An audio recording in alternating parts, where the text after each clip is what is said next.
ملک بھر کی طرح خانپور میں بھی سنی تحریک کے زیر اہتمام کشمیریوں سے اظہار یکجہتی کے لیے میلاد چوک پر احتجاجی مظاہرہ کیا گیا۔ مزید دیکھتے ہیں رانا حامد کی اس رپورٹ میں۔ خانپور کشمیریوں سے اظہار یکجہتی کے لیے میلاد چوک پر جنرل سیکرٹری سنی تحریک پنجاب جواد حسن گل قادری کی قیادت میں احتجاجی مظاہرہ کیا گیا۔ مظاہرین پاک فوج زندہ باد، کشمیر بنے گا پاکستان کے نعرے لگا رہے تھے۔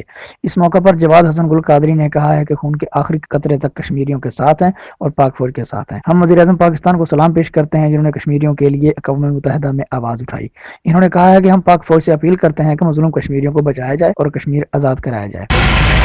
آج ہم یہ پیغام میڈیا کے ذریعے اور جناب تمام اداروں کے لوگ جو یہاں پر موجود ہیں جو سماعت کر رہے ہیں، میں آج